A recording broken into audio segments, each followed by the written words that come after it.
bienvenidos otra vez a esta cuarta charla en la serie de las Jornadas Astronómicas de Almería. Y vamos a empezar directamente. Estoy muy contento de poder presentar a José Carlos del Toro,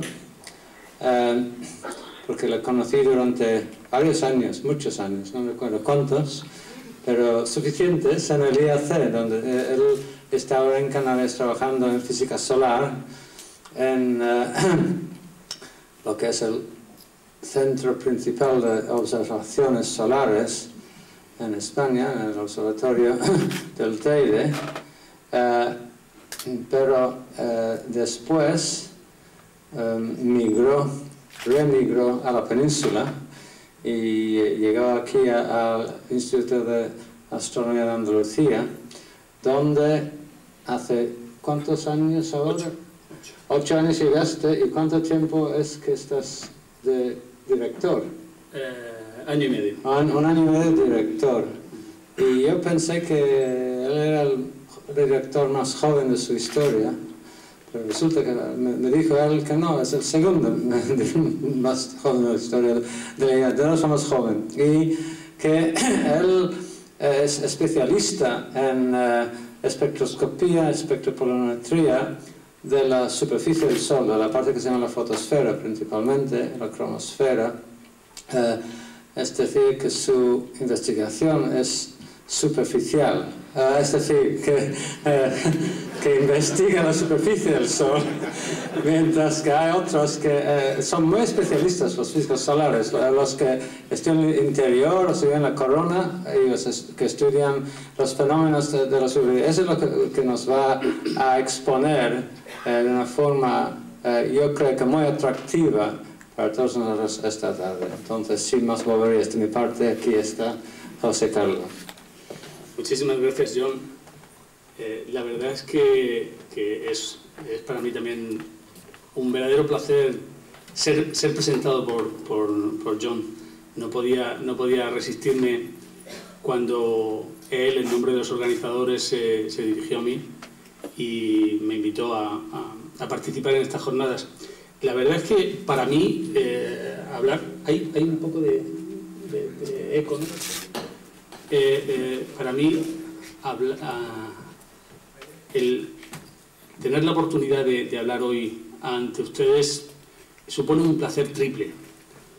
Primero, porque voy a hablarles del Sol, que es la estrella de mi película. En realidad, este juego de palabras tiene mucho que ver con este que les habla. Llevo 23 años investigando, rompiéndome un poco la cabeza acerca de algunos pocos misterios del Sol. Por lo tanto, sé un poquito muy poquito del Sol. Entonces, siempre que tengo la oportunidad de hablar amigablemente acerca del Sol, para mí es un disfrute. Segundo, porque, bueno, como director del Instituto de Astrofísica de Andalucía, del Consejo Superior de Investigaciones Científicas, me corresponde la responsabilidad de cogestionar el Observatorio de Calar Alto, que es bien conocido de todos ustedes. Está situado aquí en el municipio de Jergal y Bacares. Está bien cerquita de esta ciudad de Almería maravillosa a la que agradezco su hospitalidad. Y por último, y no menos importante, porque me permite compartir cartel con varios primeros espadas, y así es que espero no defraudar al respetable, si se me permite el símil taurino, que no en vano también tiene que ver con mi nombre. Bueno, sin más dilación, voy un poco a comenzar. Lo que para mí distingue el Sol como estrella es que es la única estrella que no podemos ver de noche, ¿verdad? El espectáculo nocturno del cielo estrellado nocturno, cuando podemos contemplarlo lejos de la contaminación lumínica de las grandes ciudades es realmente formidable. Uno se queda sobrecogido ante la magnificencia del cielo. Vemos cientos de miles de millones de estrellas que vuelan en nuestra galaxia, la cual no es sino una entre cientos de miles de millones de galaxias iguales que la nuestra, cada una de las cuales con el mismo número de estrellas. Sin embargo, solamente esta, la que nos parece más brillante y más grande, simplemente porque nos es más cercana, y la única que no podemos ver de noche, el Sol, merece el juego de palabras del título. Esto es así porque en gran medida el Sol permite, preside y gobierna gran parte de nuestras actividades diarias.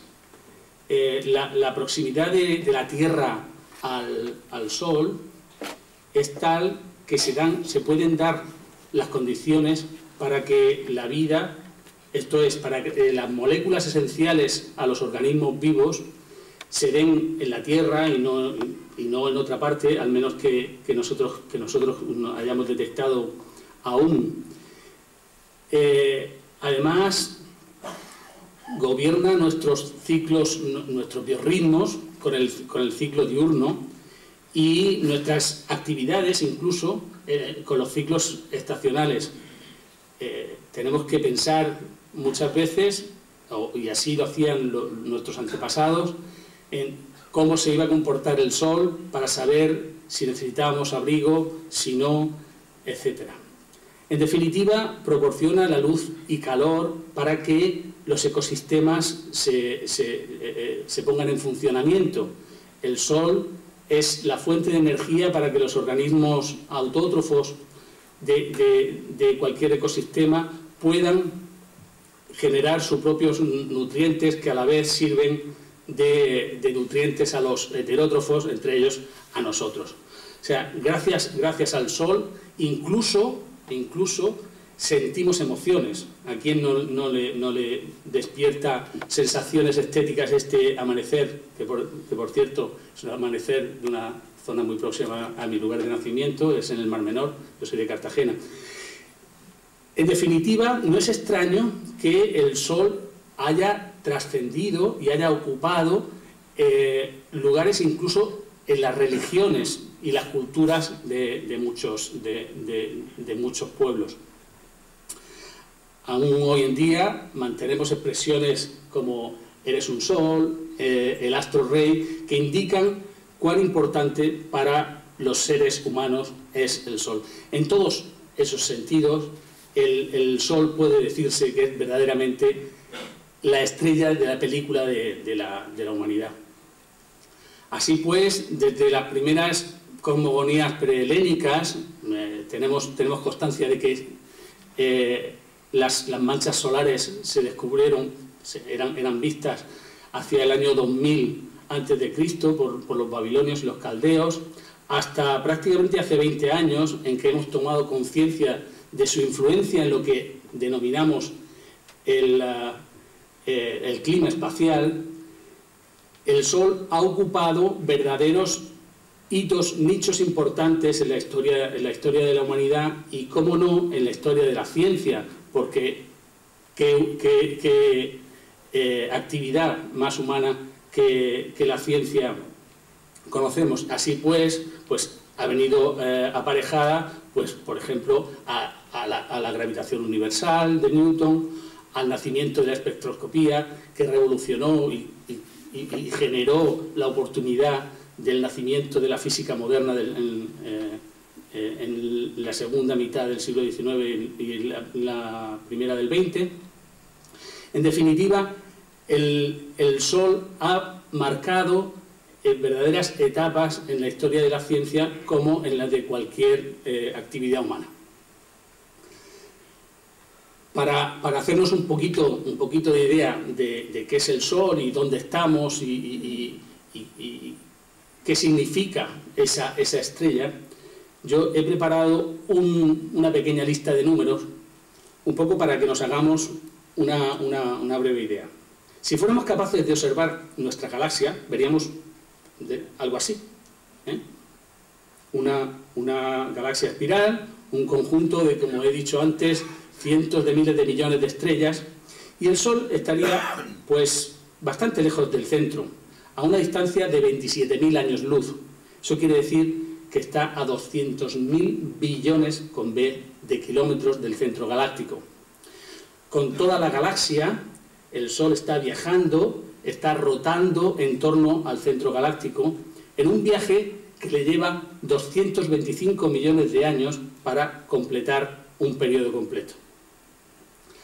El Sol es una estrella y como tal es una nube de gas autogravitante en cuyo interior se dan las condiciones de presión y temperatura para que genere energía por sí, consumiendo combustible, y la transforme en energía radiativa, que es la luz que nosotros recibimos.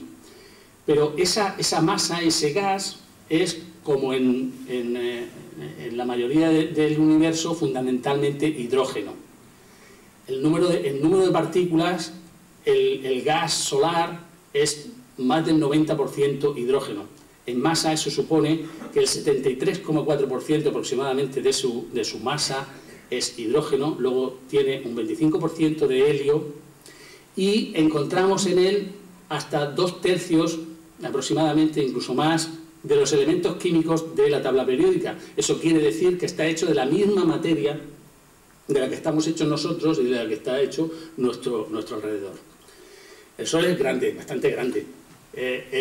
Su radio es más de 100 veces el radio de la Tierra, lo cual implica que en el volumen cabrían 1 millón de tierras, en el volumen del Sol. Su masa es 300.000 veces la masa de la Tierra y la aceleración de la gravedad, lo que constituye, lo que provoca el peso de los cuerpos, es 28 veces mayor que la de la Tierra. Eso quiere decir que un hipotético cuerpo que se pudiera depositar en la superficie del Sol pesaría 28 veces lo que pesa aquí. Yo pesaría la friolera de casi 3 toneladas. Horroroso. La densidad media del gas es, sin embargo, bastante pequeña, es como 1/4 de la densidad de la Tierra. Pero eso es simplemente la densidad media, porque hay variaciones brutales entre el interior de la estrella y las partes externas. En el interior se alcanzan 150 kilogramos por litro, que viene a ser como unas 11 o 12 veces la densidad del plomo. Y todos conocemos el dicho común: eres más pesado que el plomo, ¿verdad? Pues el material que constituye el núcleo del Sol es más de 12 veces más denso que el Sol. Igual que ocurre con la densidad, ocurre con la temperatura. La temperatura superficial es de unos 5.500 grados Celsius, mientras que la temperatura del núcleo es de nada más y nada menos que unos 15 millones de grados. Bueno, el Sol se encuentra a 150 millones de kilómetros de nosotros, de la Tierra, lo cual significa 8 minutos luz. Eso quiere decir que cuando vamos a la playa y nos tumbamos en la arena a tomar el sol, la luz que nos llega partió de la estrella hace 8 minutos. O sea, estamos viendo el pasado de la estrella, no lo vemos en el presente. Y esa luz es muchísima. La energía que genera el Sol es equivalente a 4 cuatrillones de bombillas de 100 vatios como las que tenemos en casa. O sea, realmente la cantidad de energía generada por segundo por el Sol es formidable. De esa energía, que se reparte en todas las direcciones del espacio, nos llega a la Tierra, antes de nuestra capa protectora, la atmósfera, tan solo el equivalente a 14 bombillas por metro cuadrado, que no está mal. Pero uno se puede preguntar, bueno, si el Sol está enviando esa energía hacia la Tierra, ¿de dónde la saca? La saca, todo el mundo sabe, de quemar un combustible. Está produciendo energía quemando hidrógeno, que es de lo que dispone, igual que nosotros producimos energía quemando los alimentos. Nosotros utilizamos nuestros alimentos como combustible, por eso los medimos y nos preocupamos por la dieta. Yo me debería preocupar más de lo que lo hago. Lo ciframos en kilocalorías, ¿verdad? Pues porque sabemos, nuestro organismo sabe convertir este material en energía. Bien, pues cuando pensamos que el Sol lleva 4.500 millones de años quemando energía, uno, además de preguntarse cómo de eficiente es en esa quema, también debe decir, ah, caramba, y le queda mucho, le queda todavía combustible para podernos seguir calentando e iluminando. Bien, pues el cálculo que uno puede hacer es bien sencillo, y dice, a ver, ¿cuánta energía, cuánta potencia genera por unidad de masa? Y cuando uno hace las cuentas, le salen 2 10.000ésimas de vatio por kilogramo. Aquí las unidades no importan. Lo que sí que es verdaderamente importante es la paradoja que constituye la comparación de ese número con el correspondiente para el ser humano. Cuando yo quemo combustible, lo hago a un ritmo que es 10.000 veces superior al Sol. Y dice, ah, caramba, si el Sol es el causante de toda la vida que estamos disfrutando en la Tierra, es el que nos suministra la energía, ¿cómo es posible que lo haga tan mal? Es que nosotros lo hacemos mucho mejor. Pues la respuesta es bien sencilla. Lo hace a lo bruto, si se me permite la expresión. El Sol está consumiendo 600 millones de toneladas métricas de hidrógeno cada segundo y los convierte en energía. Y no tenemos que preocuparnos además porque el combustible, desde que comenzó a quemarlo, le dura para unos 10 elevado a 10 años, unos 10.000 millones de años. O sea, que si ahora mismo tiene la venerable edad de 4.500, pues todavía le queda para seguir como en buenas condiciones prácticamente la mitad de su vida. Bueno, pues ese hidrógeno que está quemando en su interior tiene que, naturalmente, viajar hacia las partes externas de la estrella. Aquí tenemos una imagen bastante típica de lo que permite ver un telescopio en luz blanca del Sol. Uno ve un disco que es más brillante en el centro que en el borde, por razones geométricas que no vienen al caso. Realmente es fascinante comprender por qué la radiación que llega al borde es menor que en el centro, pero no vamos a entrar en detalles. Lo que sí quiero llamar su atención al aspecto granuloso que se aprecia sobre el disco y también, como no, a las bien famosas manchas solares. Después tendremos oportunidad de hablar tanto de esos gránulos como de las manchas, pero si nosotros fuéramos capaces de hacer un corte de la esfera solar, veríamos que en su interior, un interior que ocupa tan solo el 20% del radio, es donde se está cociendo todo ese hidrógeno, donde se está generando toda la energía que viaja en forma de radiación hasta un 70% del radio.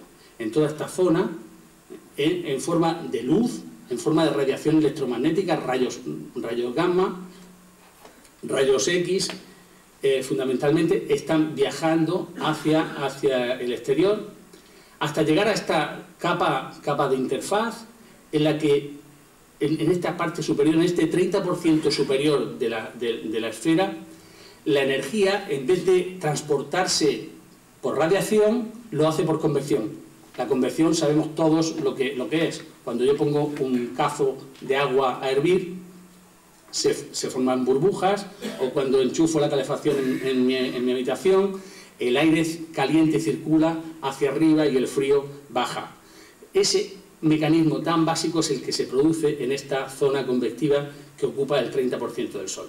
Luego ya la verdadera cáscara superficial de la atmósfera donde estamos viendo las manchas, la llamada fotosfera, es el comienzo de la atmósfera, una zona en la que de nuevo la energía se transporta de forma radiativa, en forma de luz, de radiación electromagnética, que escapa de la estrella y llega hasta nosotros. ¿De acuerdo? Entonces, para que se hagan ustedes un poquito una idea, por supuesto no pretendo hacerlos a ustedes expertos en física nuclear, entre otras cosas porque no podría, yo no lo soy, para que comprendamos un poco qué es lo que está ocurriendo en ese horno termonuclear, tengo aquí un gráfico que explica lo que es la cadena protón-protón. Tenemos dos átomos de hidrógeno que colisionan formando un átomo de deuterio y en ese proceso expulsan un positrón y un neutrino. Aquí en esta animación estamos, lo que yo les estoy contando pues viene explicado de forma animada. Este deuterio se encuentra con otro protón que anda por ahí paseando y se funden emitiendo un rayo gamma, emitiendo radiación electromagnética y formando un núcleo de helio 3. Si este núcleo de helio 3 se encuentra con otro compañero que ha sido formado por otros dos protones ahí al lado, entre ambos forman un núcleo de helio 4 que es más estable y que devuelve dos protones al saco, a la piscina común. En definitiva, ¿qué ha pasado? Hemos convertido de 6 protones, a ver, los contamos, 1, 2 y 3, más otros 3 que vienen en esta rama para producir este helio 3, de 6 protones hemos producido un núcleo de helio 4 y 2 protones. O sea, en realidad hemos cambiado 4 átomos de hidrógeno, 4 núcleos de hidrógeno por un núcleo de helio. ¿Qué ocurre? Que la masa de los 4 protones es mayor que la masa del átomo de helio, que es más estable.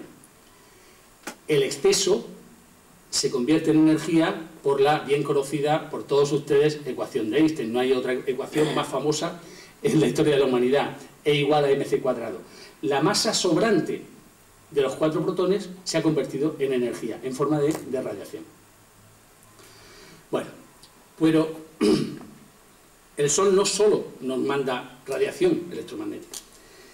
Esta que ustedes ven aquí, yo la calificaría aún entrando en peligro de conflicto con mis compañeros astrónomos nocturnos como una de las mayores y más fascinantes observaciones astronómicas de la historia, incluso parangonable a la imagen del campo profundo que nos enseñó el viernes Claude Nicollier, obtenida con el telescopio Hubble. ¿Por qué? Porque realmente esta es una oportunidad única. Estamos contemplando a una estrella, incluso utilizando el símil escatológico, haciendo sus necesidades. Está expulsando verdaderamente materia en cantidades ingentes, pero es que además es una observación bellísima porque, primero, al ego en la materia le dice que cuando yo tapo el Sol, ahora mismo el Sol, esto es una observación hecha desde el satélite SOHO, una misión conjunta entre la NASA y la ESA, la Agencia Espacial Europea. El Sol ocuparía un diámetro equivalente al de esta circunferencia blanca. Entonces, hemos ocultado el Sol con un aparato que se llama coronógrafo. Entonces, cuando ocultamos el Sol, el cielo se nos hace negro, porque es que el cielo es verdaderamente negro. Lo vemos luminoso porque tenemos Sol. Al ver el cielo negro, inmediatamente vemos las estrellas. Seguro que hay aquí astrónomos aficionados que han distinguido el paso de las estrellas, porque en realidad lo que ocurre es que el Sol se está desplazando por la bóveda celeste conforme pasa el tiempo. Seguro que los aficionados reconocen a las Pléyades ahí. Y de nuevo, como les decía, nos está enseñando cómo, aparte de la energía que genera y nos suministra y nos envía, nos está verdaderamente mandando ingentes cantidades de materia a velocidades de vértigo, a velocidades del orden de 2 millones de kilómetros por hora.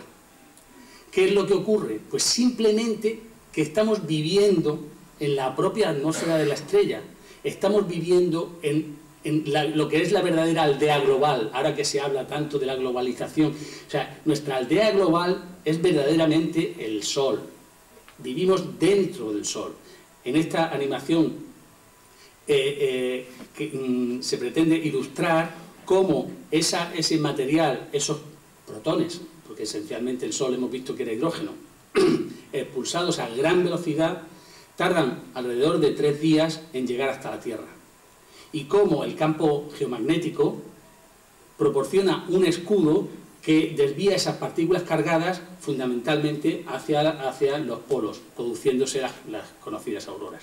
Pero es que en ese impacto de las partículas altamente energéticas con la atmósfera de la estrella se producen fenómenos que son verdaderamente relevantes para nuestra vida y que pueden causar problemas. O sea, estos cacharrines que llevamos todos en el bolsillo no funcionarían, y de hecho hay veces que no funcionan, por el impacto de partículas en los satélites que están ahí arriba ayudándonos a comunicarnos. El GPS, que cada vez más llevamos también todos, al menos en el coche, si no en el bolsillo, depende del espacio. Realmente la sociedad moderna depende del espacio en gran medida.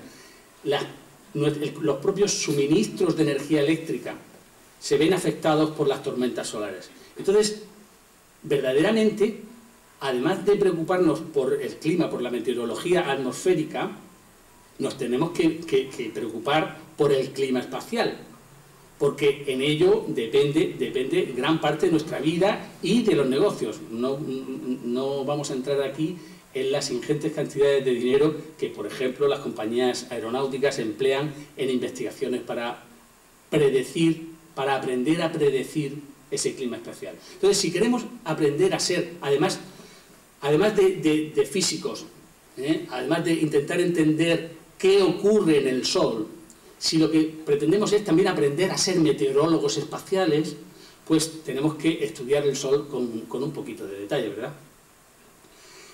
Y cuando lo hacemos, pues realmente el espectáculo es formidable. O sea, antes de las cosas que aprendemos, nada más que ver, contemplar estas películas, a mí sinceramente me sobrecogen cada vez que las veo.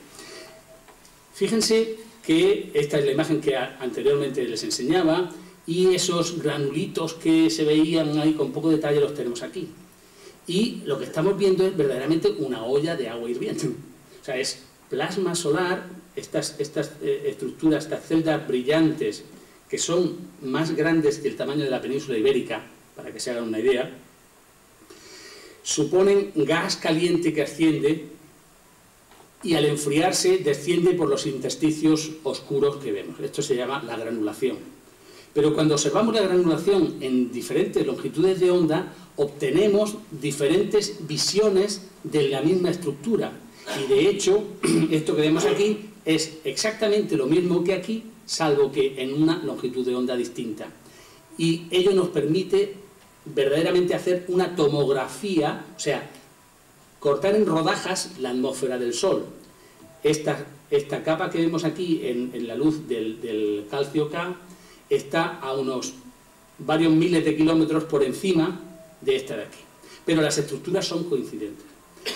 Y esta simulación que les muestro acompañando es simplemente para hacerles una idea del grado de avance que hemos llegado a alcanzar los físicos solares, porque sabemos simular las condiciones que se dan en el Sol.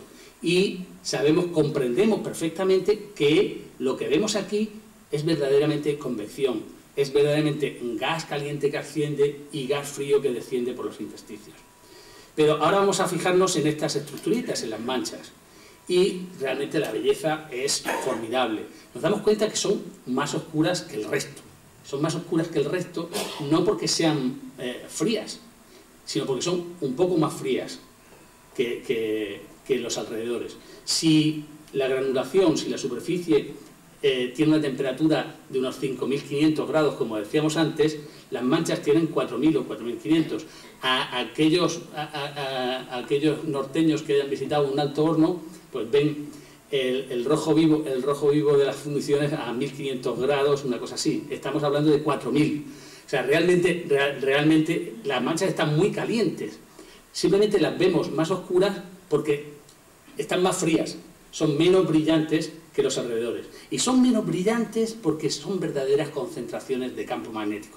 Luego, si están ustedes interesados, les puedo explicar brevemente por qué el campo magnético induce el oscurecimiento de las manchas. Pero aquí estamos viendo cómo realmente yo creo que se percibe cómo en estos filamentos penumbrales, la parte de la mancha se llama umbra y penumbra, la parte más oscura es la umbra, la penumbra la de brillo intermedio, está compuesta por filamentos alargados por los que fluye materia hacia el exterior. Y esa materia se encuentra e interactúa con la materia circundante, con la convección circundante. De nuevo, esta es una capa superior a la fotosfera vista con una determinada longitud de onda, con un determinado color. Y por cierto, este es el tamaño de la Tierra a la misma escala que esta mancha. O sea, esto es para hacernos una idea de las dimensiones. Aquí cabrían, pues, del orden de 3 planetas Tierra. Pero la fascinación continúa si uno puede seguir la historia de un grupo de manchas conforme se desplazan por acción de la rotación sobre el disco solar.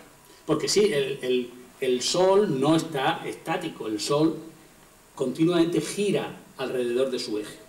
¿De acuerdo? Aquí lo que vemos es ese giro y nos estamos fijando en esta región activa y si se dan cuenta, hay esos campos magnéticos que les estaba diciendo, emergen, se desarrollan, decaen y desaparecen en un continuo ir y venir que realmente reta nuestra capacidad de entendimiento.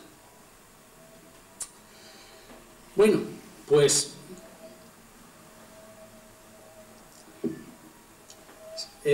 sigamos un poco ese viaje por las distintas capas de la atmósfera para ver cómo la estrella de película, también esta charla, por cierto, puede llamarse Las películas de una estrella, porque traigo unas cuantas peliculillas. Bueno, como esta estrella de película también podría ser la estrella de las 1000 caras. ¿Por qué de las 1000 caras? Pues simplemente porque cuando la miramos con un filtro distinto, con una longitud de onda distinta, el aspecto varía. Ahora, en vez de granulación, lo que estamos en asentamientos, que llamamos playas, y unos retículos que llamamos red, además de las manchas.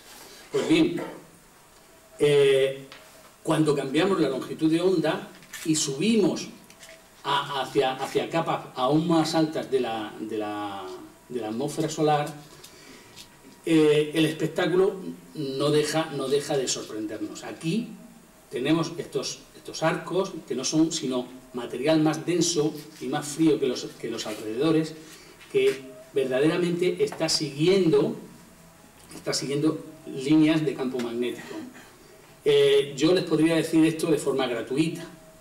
Sin embargo, si les muestro aquí el típico ejemplo que todos veíamos en el colegio cuando nos explicaban los polos de un imán, polo norte y el polo sur, estaba el típico ejemplo de las limaduras de hierro, ¿verdad?, que describen unas líneas conocidas como líneas de campo magnético. Pues de forma natural esas líneas, y de forma singular, las podemos ver en el Sol.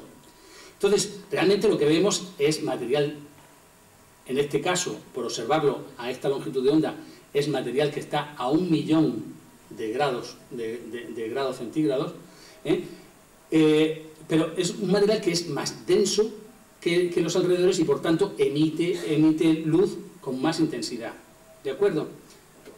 Vamos a cambiar la longitud de onda y ahora lo que miramos es material con 1,5 millones de grados. Y nos damos cuenta que esos bucles, esos lazos, esas líneas de campo magnético no están estáticas, sino que evolucionan.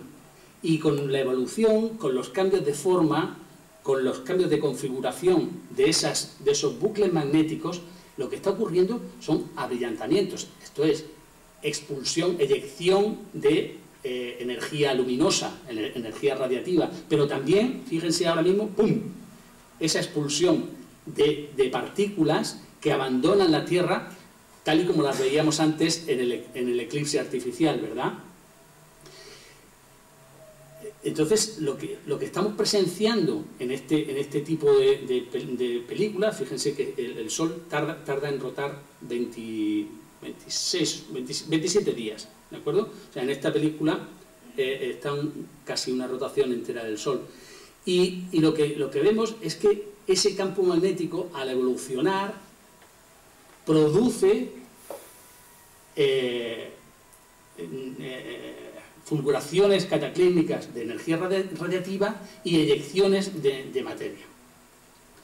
Bien, podríamos seguir toda esta historia y aquí cambiando longitudes de onda para estudiar el material a distintas temperaturas y demás. Aquí en esta combinación, por cierto, todas estas últimas películas son del satélite TRACE, una misión de la NASA que está teniendo notable éxito.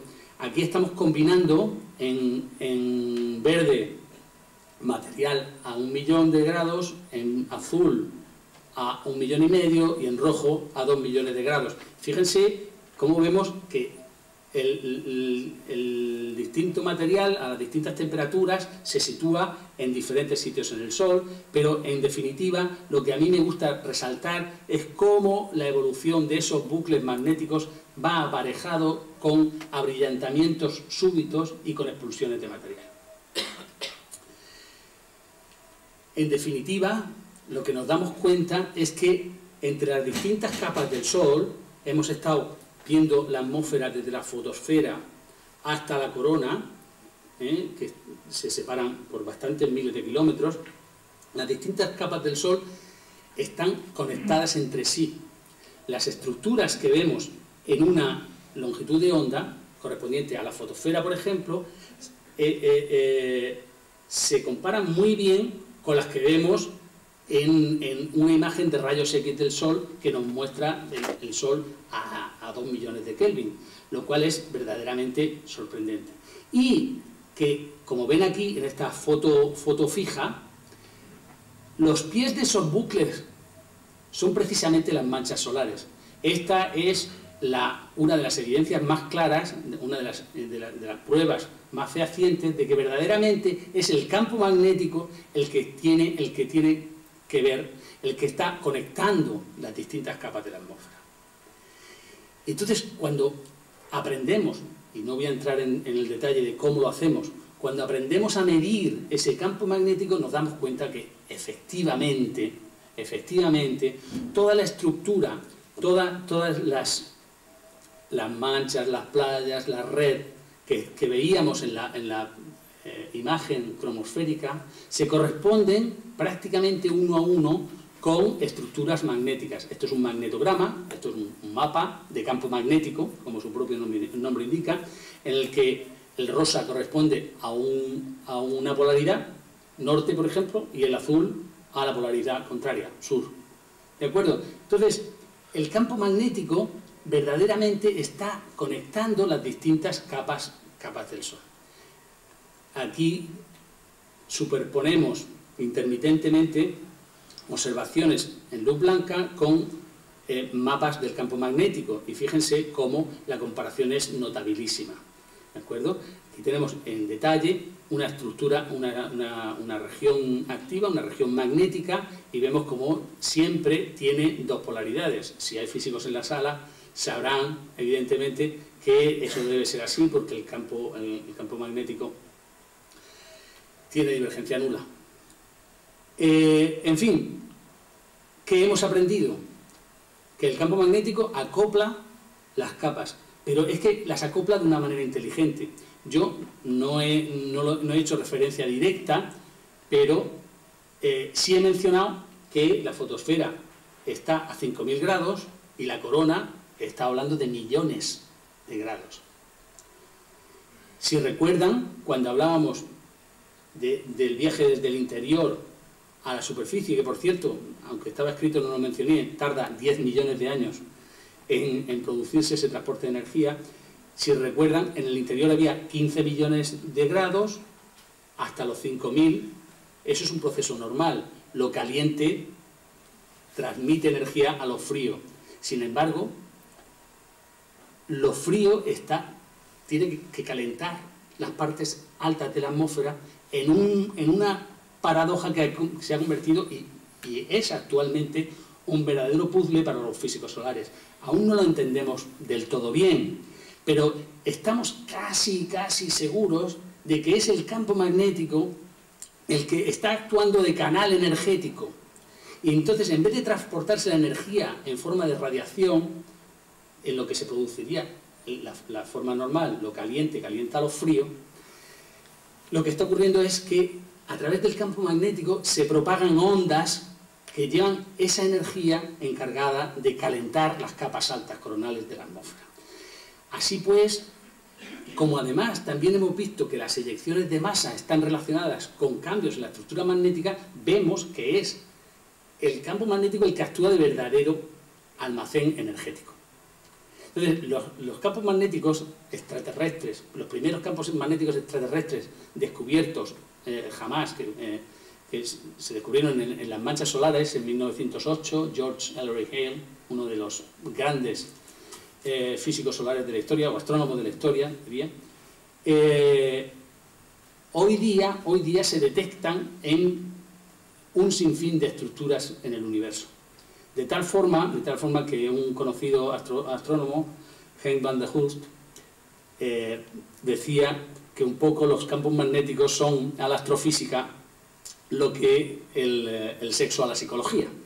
Un poco cuando no sabemos qué ocurre en un determinado fenómeno cósmico, le echamos la culpa al campo magnético. Pero eso es así porque más allá del Sol es prácticamente imposible detectar con este grado, medir con este grado de precisión, y yo me atrevo a decir que de belleza, el campo magnético. Aquí estamos viendo una rotación completa del Sol en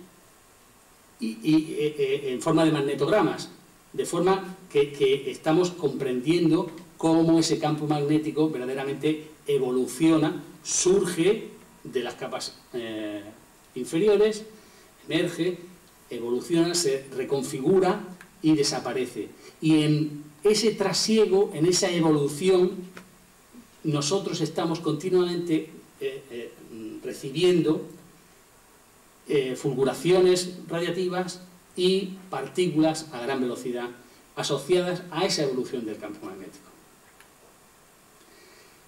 Un poco la idea de cómo se forma ese campo magnético es verdaderamente sencilla. Hay veces que los físicos tenemos ideas tan simples y tan bobas que resulta fascinante que funcionen. Porque imagínense que el Sol es...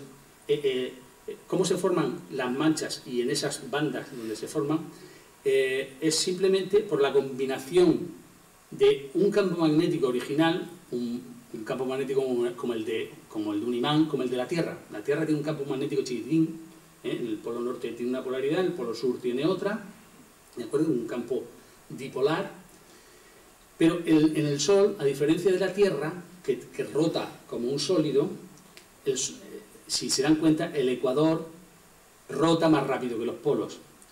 Al rotar más rápido que los polos, arrastra las líneas de campo magnético, porque se dan las condiciones físicas para ello. No voy tampoco a entrar en detalles de por qué, pero arrastra verdaderamente esas líneas de campo magnético que son como gomas, que por efecto de pequeñas perturbaciones acaban por emerger en forma de bucles cuyo corte con la atmósfera son precisamente las manchas, ¿de acuerdo? Y la parte externa pues son los lazos que veíamos antes de la corona. Este ir y venir del campo magnético se conoce desde hace mucho tiempo, esa variación que es cíclica en el ciclo... Disculpen, necesito un pañuelo. es cíclica en un ciclo que dura 11 años. 11 años en que las manchas aumentan en número, aparecen en la superficie, se distribuyen y decrecen. Aquí vemos ese ciclo en imágenes independientes del Sol visto en magnetogramas y visto con el satélite japonés-americano Yohkoh, satélite en rayos X. Entonces, si se dan cuenta, al comienzo del ciclo hay mucha actividad magnética. Esta actividad magnética va disminuyendo hasta que prácticamente desaparece. Ahora mismo nosotros estamos en un mínimo del Sol. Ahora el Sol ofrece un aspecto bastante pobretón, no hay manchas ni nada, algo así emocionante que nos agrade la vista, para después volver al cabo de 11 años a incrementar esa actividad. Pues aquí tenemos la contrapartida en la actividad en rayos X. Realmente, en palabras de otro eminente astrónomo, un físico solar muy importante, Robert Leitchen, este señor dijo que el campo magnético, que el Sol sería, si no fuera por el campo magnético, sería una estrella tan aburrida como la mayoría de los astrónomos piensan que es. Porque realmente, y aunque se enfaden aquí mis colegas astrónomos, los físicos solares somos un poco los primos lejanos, ¿no? los primos pobres, se nos considera. Sin embargo, este campo magnético, esta riqueza de física que se puede estudiar y obtener con el campo magnético, realmente por sí sola hace ya merecedor al Sol de verdadero objeto de estudio astronómico. Bueno, pues si sabemos medir el campo magnético y comprendemos todo, ¿a qué nos dedicamos? ¿Qué es lo que nos queda? ¿Qué nos falta? Pues nos falta siempre un poco más, entender un poco más, resolver detalles cada vez más finos de su atmósfera. Esta imagen que tienen aquí es realmente fascinante, es una de las imágenes más de mejor definición que jamás se hayan conseguido. Está tomada con el telescopio sueco del Observatorio del Roque de los Muchachos de La Palma. Aquí hay media mancha solar y los detalles que se aprecian en ella son formidables y nos llevaría mucho tiempo discutirlo. Por ejemplo, en un aumento de uno de estos filamentos que vemos aquí de la penumbra, nos damos cuenta que hay verdaderos canales que son coherentes desde dentro a fuera de la penumbra, y estos canales tienen una anchura del orden de 70 kilómetros. Pero es que esos 70 kilómetros es una escala verdaderamente importante y relevante para los procesos físicos que tienen lugar en la atmósfera del Sol, porque es el tamaño libre medio el camino libre medio de los fotones, el espacio que la luz puede atravesar sin interactuar con la materia en el Sol. Entonces, esta imagen es simplemente eso, una imagen. Aquí no hay información de campo magnético. Y lo que pretendemos, los que nos dedicamos al estudio del campo magnético, es justamente conocer el campo magnético con el nivel de detalle que apreciamos aquí. Porque si se dan cuenta de estos puntitos que vemos aquí, brillantes, que no son más grandes que 100 kilómetros, albergan, según creemos, verdaderas tubos de flujo magnético, que son esos canales energéticos a que me refería, que capaces de transportar la energía que calienta las capas altas de la atmósfera. Fíjense que estos tubos de flujo magnético están interactuando con los alrededores, con la convección, con la granulación que veríamos de antemano. Pues bien, estos modelos necesitan corroboración y por tanto necesitamos instrumentación que nos permita medir campos magnéticos con estos grados de resolución espacial, con ese detalle. Bien, ¿qué tenemos que hacer? Pues desarrollar instrumentos que nos permitan avanzar en ese sentido. Realmente los astrónomos solares españoles somos muy afortunados. en los observatorios de Canarias se encuentra la mayor batería de telescopios solares en tierra del mundo. Aquí tienen el telescopio franco-italiano Temis, que está precisamente desarrollado específicamente para la medida de campos magnéticos. La torre solar al vacío alemana,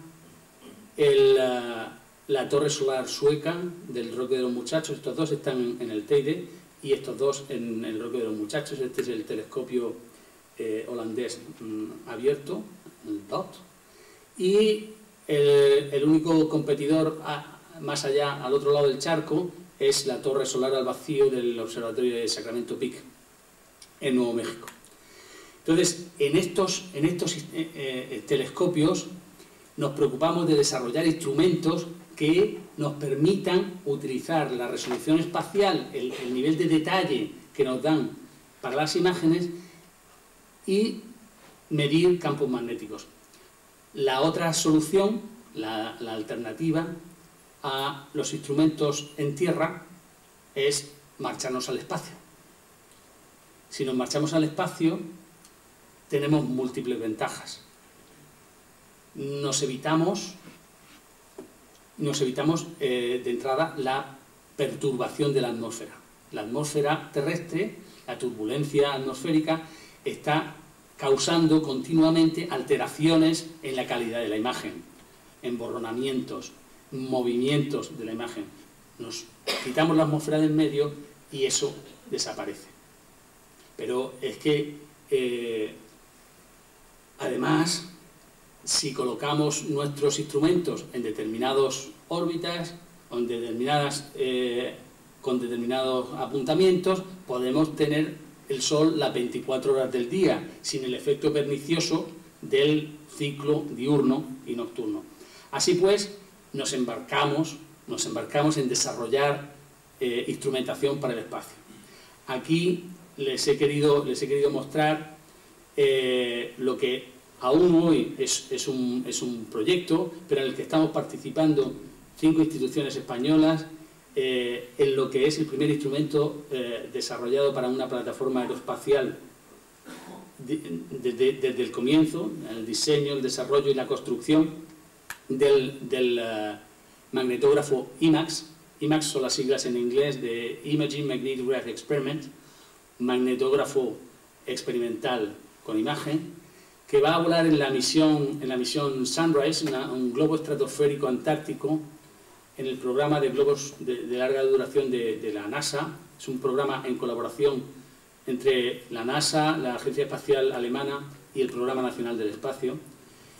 Este instrumento, IMAX, es totalmente español, como les decía.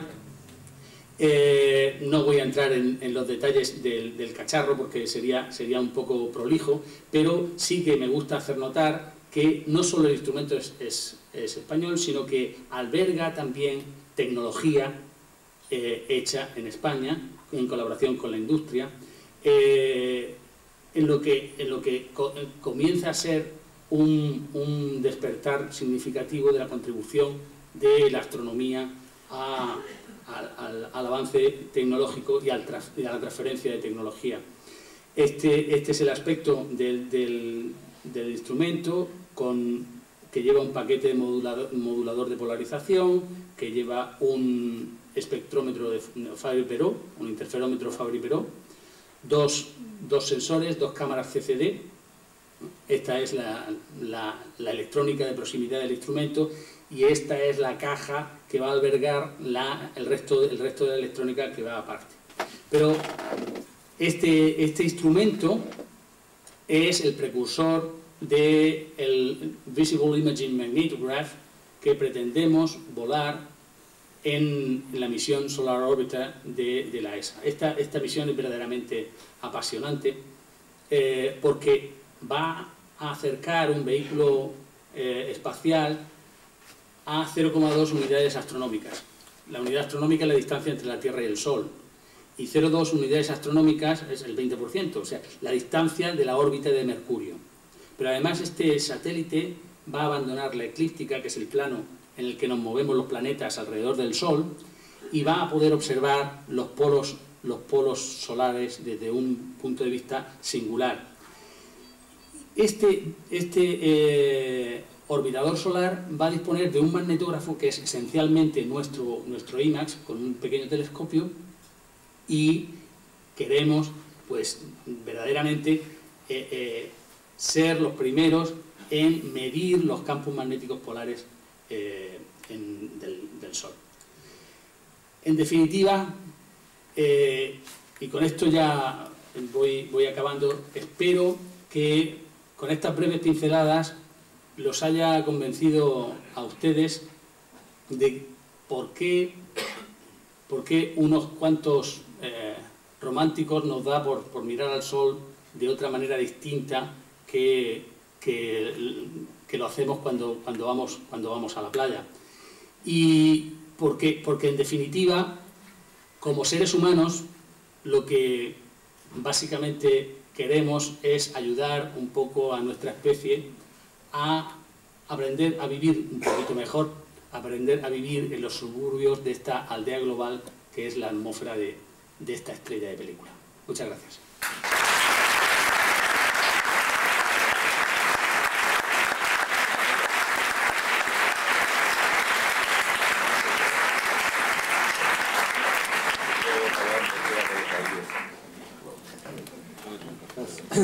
Muchas gracias, de verdad.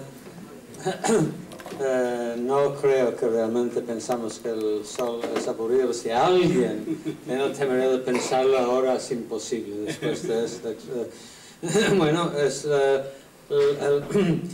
me fascinó, si me puedo permitir usar mi privilegio de hacer un comentario absurdo, yo pensé que Van der Hulst habló sobre el sexo del Sol después de ver las eyaculaciones, o lo que es que habías dicho. Pero bueno, no, en serio, ahora es el momento de las preguntas. Seguramente hay preguntas genuinas, no ideas un poco tontas, como las mías. Bueno, preguntas sobre el Sol. Sí, hay uno ahí.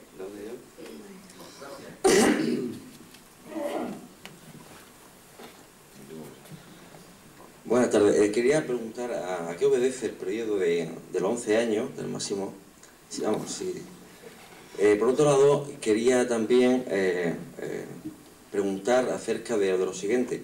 Cuando disponemos de un objeto sólido y podemos calibrar en él, por ejemplo, una mancha, ya que usted ha hablado de mancha, pues bien, no es muy difícil, tras un tiempo, así que este objeto gira, ver el tiempo que tarda en revolucionar en torno a su eje de rotación. Sin embargo, el objeto que usted ha puesto aquí, una estrella, es un objeto gaseoso. ¿Cómo los astrofísicos se la apañan para aproximar a 27 días el periodo de rotación? Y también, por último, quería... Bueno, sí, termine luego me la resume porque tengo muy mala memoria. Perdón. No, sí. Y por último quería preguntarle, señor del Toro, si la evolución que ustedes estudian, y usted en concreto en el Sol, que si su opinión personal que obedece a una especie como de camino inteligente, o su evolución interna, química y física es al azar o cuasi caótica, o obedece a una dinámica positiva y encauzada a seguir generando vida. Bueno, para empezar no está mal, ¿no? Hay una buena batería de preguntas bastante acertadas que voy a intentar responder como pueda, porque realmente lo ponen en compromiso a uno. Realmente no sabemos, a ciencia cierta, no sabemos con total precisión cuál es el origen del ciclo magnético. ¿De acuerdo? Podría hacer uso del esquema simplista que les he mostrado en el que las gomas, una vez enrolladas y perturbadas, forman las manchas y se reestructuran para comenzar el nuevo ciclo. Y es así, en esa idea tan simplista, lo que entendemos como uno de los mecanismos básicos para el ordenamiento del ciclo solar. Sin embargo, esa explicación dista de ser satisfactoria hoy por hoy, y de hecho es un verdadero campo de investigación de algunos de mis colegas, no el mío, de decir. La segunda pregunta era sobre el... Bien, la respuesta fácil es con cuidado. Afortunadamente podemos observar de forma continuada, y de hecho el hombre lo ha venido haciendo desde, pues, prácticamente con medios científicos, con telescopios desde Galileo, desde la época de Galileo, que, dicho sea de paso, fue quien identificó las manchas como objetos solares, en lo que cabría calificar del primer fenómeno verdaderamente científico de la historia de la humanidad, pero esa es otra historia. Entonces, desde esa época venimos observando el Sol con regularidad. Entonces, no solo las manchas, sino otras estructuras las vemos moverse, repetir teóricamente. En un periodo tan elevado hay una verdadera estadística. Aprovecho aquí para levantar una bandera en contra de los periodistas deportivos que con frivolidad hablan de estadísticas cuando dicen que se han marcado, que hay dos goles de tres intentos. Eso no, la estadística de pequeños números no es estadística, es aritmética, ¿ok? Bueno, entonces, en esos 400 años casi hemos tenido oportunidad de hacer verdadera estadística y medir con muchísima precisión ese número. Y la tercera pregunta era sobre la organización. Realmente, desde un punto de vista estrictamente científico, yo no veo razones para entender que haya ningún motivo de desorganización especial en el Sol. El comportamiento obedece a múltiples ciclos, no solo este de 11 años, pero digamos que lleva siendo bastante ordenado y bastante comprensible hasta donde nosotros conocemos, y por supuesto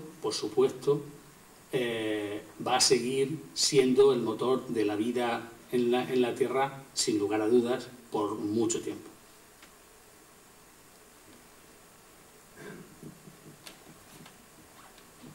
Sí, yo quería ante todo felicitarle por una presentación tan amena y tan didáctica, y quería preguntarle por el mecanismo de regulación del Sol, en el sentido de que ahí tenemos una sopa gigantesca de reacciones termonucleares que luego, sorprendentemente, pues emiten una radiación que es constante, en el que, es decir, la que nos llega a nosotros, de hecho, conocida como la constante solar, la radiación que tenemos en la superficie terrestre. ¿Qué es lo que hace que digamos que eso se autorregule de forma de que tengamos esa energía que salga constante del Sol? Y luego, si claro, al irse consumiendo, digamos, el material que va a tener el Sol, con el tiempo eso va a ir cambiando. Realmente eso es una de las bellezas de la física. Yo creo que de las bellezas mayores de la física es entender los equilibrios, ¿no? Cómo una esfera de gas que por atracción gravitatoria tiende a concentrarse cada vez más, no implota. Y no implota porque en su interior se están produciendo los fenómenos físicos que hacen que la presión del gas sujete el peso de lo que tiene arriba. Entonces, el punto de equilibrio es verdaderamente sutil y por tanto bello. Se produce un equilibrio fascinante entre la presión del gas y de la radiación que está emergiendo de las capas internas del Sol y la tendencia a implotar, la tendencia a, ¿cómo se dice?, a colapsar, que obliga el campo gravitatorio. ¿De acuerdo? Y eso ocurre en todas las estrellas. O sea, siempre que tenemos un objeto en equilibrio hay un balance de fuerzas. Pero eso es algo bastante, digamos, sencillo para la física newtoniana. ¿De acuerdo? O sea, en el momento en que las fuerzas se equilibran, desaparecen las aceleraciones. Y si desaparecen las aceleraciones, los objetos permanecen en equilibrio. Y luego comentaba... que va a pasar a largo plazo. Bueno, evidentemente, eso es otro de las materias fascinantes en las que desafortunadamente soy lego, y es la evolución estelar. Las estrellas tienen una verdadera vida. Ahora mismo el Sol está en la secuencia principal. Y la secuencia principal es una franja de un diagrama medio raro que se inventaron dos astrónomos muy curiosos, pero que es una franja en la que las estrellas se pasan la inmensa mayoría de su vida, ¿de acuerdo? Y la mayoría de las estrellas, por tanto, están en esa franja, ¿vale?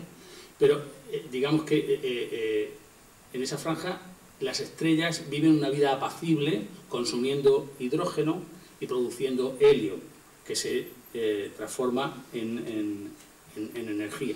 Pero claro, el hidrógeno lo vas consumiendo, lo vas agotando, el combustible se agota. El momento que se agota el combustible, comienza el desequilibrio, porque si ya no tienes que quemar, no puedes producir presiones que sujeten el material. Entonces el material externo cae, colapsa. Ese colapso es violento, genera de nuevo presiones enormes y densidades enormes que permiten que ahora ya lo que se caliente, lo que se queme no sea el hidrógeno, sea el helio. ¿De acuerdo? Entonces comienza una nueva fase de la vida de la estrella en la que sobrevive comiendo, quemando helio. ¿De acuerdo? Y en esa transición pues se desprende de partes externas, se convierten en gigante roja y demás. Pero no quiero extenderme porque además podría decir estupideces con profesionales a mi lado. ¿De acuerdo?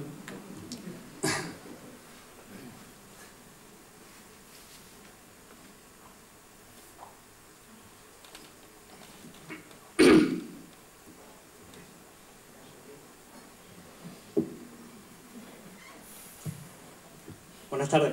Quería preguntarle, los grumos estos que ha mostrado en la superficie solar, ¿están repartidos por toda la superficie? Es decir, sí. Entonces, no se trata de una convección convencional, valga la redundancia, sino que se trata de una convección fuera de equilibrio tipo BZ, ¿no? Son celdas que están ordenadas. Sí, ¿no? Sí, sí. Vale, era por curiosidad. Y la segunda pregunta que le quería hacer era... Me parece que es una convección turbulenta, ¿de acuerdo? El ordenamiento es turbulento, ¿vale? Pero es estable en el tiempo. Es estable.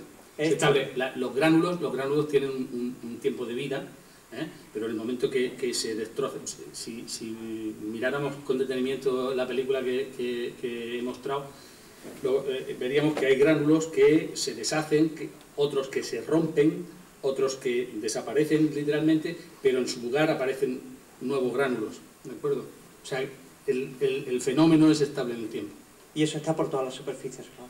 ¿Perdón? Eso está por toda la superficie. Por toda la superficie. Es la manera que tiene la estrella de transportar energía a las capas altas. Precisamente Bueno, voy a aprovechar porque esto me gusta siempre contarlo y me va a permitir esto. O sea, este burbujeo, esa convección, es la muestra de cómo la estrella está transportando energía hacia afuera en las capas externas. Pero si nos damos cuenta, el burbujeo desaparece en la mancha. Desaparece en la mancha. En la mancha no hay, al menos, tanta convección. ¿Eso por qué? Pues simplemente porque hay campo magnético. El campo magnético inhibe la convección. Eso lo conocemos en el laboratorio. Lo fascinante de la astronomía, lo fascinante de la astrofísica es que podemos trasladar la física que conocemos en la Tierra a los objetos celestes. Entonces nosotros sabemos que un campo magnético intenso elimina, suprime, corta la convección. ¿De acuerdo? Y es justo lo que está ocurriendo aquí. Este campo magnético, que es esencialmente vertical, está eliminando la convección. Como elimina la convección, ¿qué es lo que ocurre? La estrella está ahí, en la zona de la mancha, está transportando menos energía.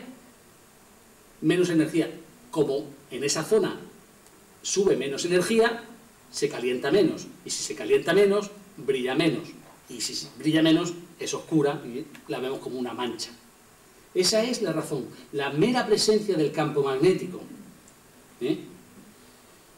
impide la convección y hace que el transporte energético sea menos eficiente.